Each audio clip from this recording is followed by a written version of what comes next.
Oi, gente. Então, no caso de hoje, vamos entender um pouco sobre hipercalemia. E para exemplificar, temos o seguinte caso. Uma mulher de 69 anos foi encontrada desacordada no chão de seu apartamento. A avaliação inicial da ambulância é que a via aérea não está obstruída. Porém, a paciente está cianótica, pálida e sonolenta. Além disso, está hipotensa e com um ECG pré-clínico revelando o ritmo bradicárdico, com frequência cardíaca igual a 22 batimentos por minuto, e com um bloqueio de ramo esquerdo visto no ECG mais adiante. Por fim, a glicemia é de 330, não há sinais de edema ou congestão venosa. Na panturrilha esquerda foi encontrada erisipela, as pupilas estão isocóricas e a frequência respiratória são de 20 inspirações por minuto. O médico, sabemos que a paciente há 7 dias realizou dupla revascularização de coronárias e reconstrução de válvula mitral. Além disso, há 1 ano, ela teve um infarto agudo do miocárdio e há 4 meses um AVC isquêmico. De outras comorbidades, ela tem hipertensão arterial sistêmica, dislipidemia, diabetes mellitus tipo 2 insulinodependente e colelitíase crônica. Atualmente, a paciente faz uso de bisoprolol, pantoprazol, clopidogrel, atorvastatina, espirolactona, AAS, trazodona, losartana, ramipril e insulina. Sem dúvida nenhuma, esse é um caso muito complexo e que exige um raciocínio clínico bem elaborado.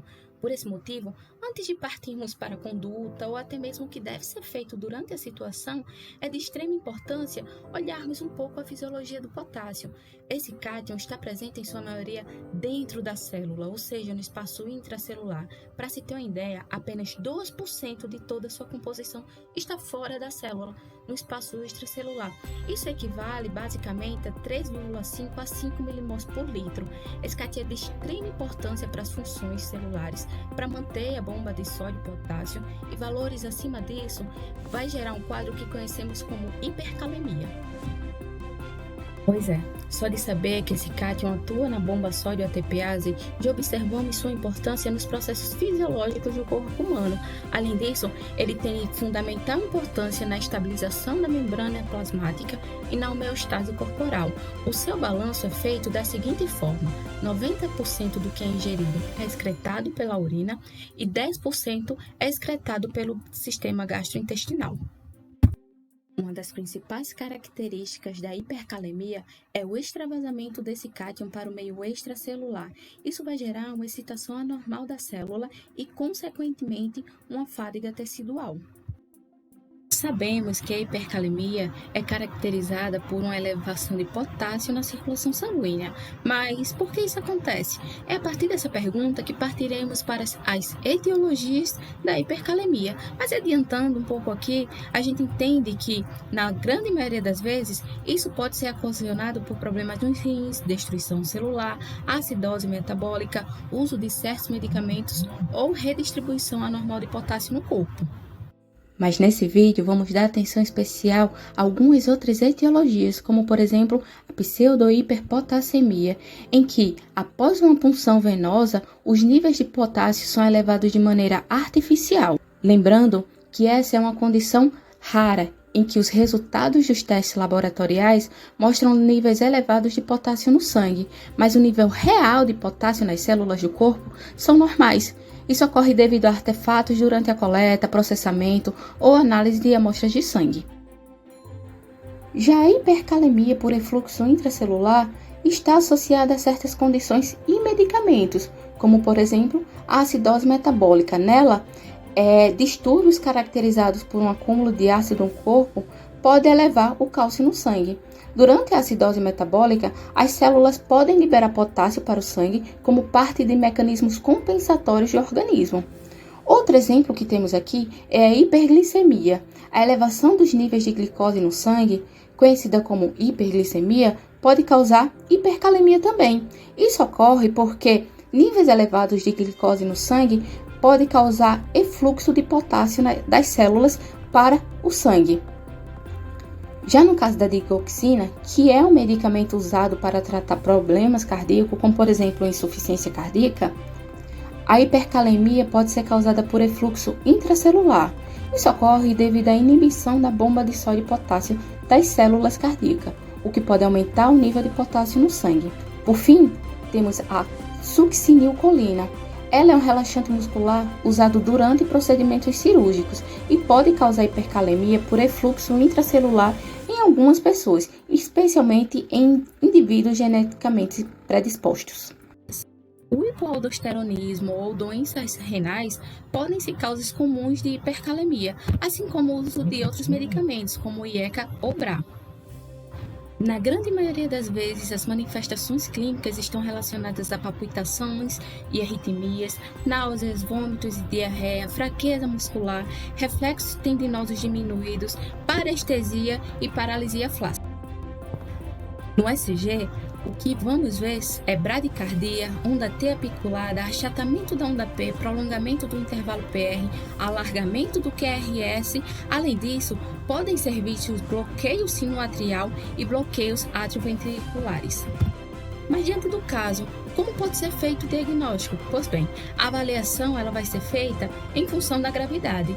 O nível sérico de potássio, se for maior que 6,5, vai indicar hipercalemia. No ECG, as alterações que falamos também vão ser cruciais para identificar a síndrome. Outros exames também podem nos ajudar a diagnosticar, como por exemplo, a medição de eletrólitos, ureia, creatinina, pH, cálcio, magnésio, hemograma e glicose. Na emergência, estar atento ao BCDA do trauma vai ser fundamental. O ECG ele vai nos auxiliar a identificar bradicardia ou bloqueio de ramo direito.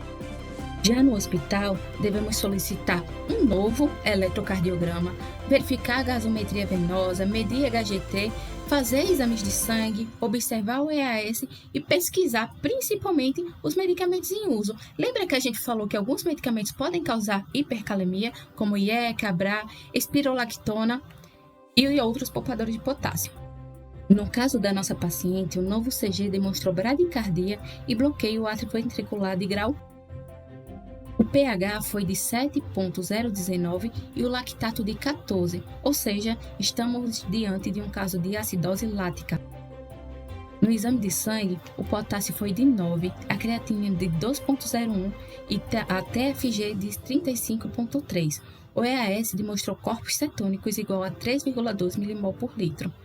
Nesse caso, a hipercalemia por polifarmácia e infecção aguda devem estar diante das nossas hipóteses diagnósticas.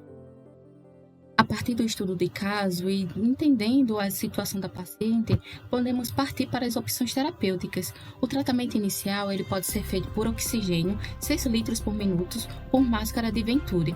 O acesso venoso periférico vai garantir a introdução de 500 ml de fluido isotônico, 0,7 mg de fenilefrina e 1 mg de epinefrina. O aumento da frequência cardíaca para 35 batimentos por minuto vai possibilitar que a paciente seja encaminhada para um hospital terciário. O tratamento da hipercalemia na emergência vai permitir uma proteção cardíaca, um shift de potássio para o meio intracelular e uma eliminação sérica de potássio também. Em função das alterações vistas no ECG, é necessário utilizar glaconato de cálcio 10 ml endovenoso a 10%. O shift de potássio vai ser permitido por meio da introdução de insulina endovenosa, beta-2 agonista e bicarbonato de sódio.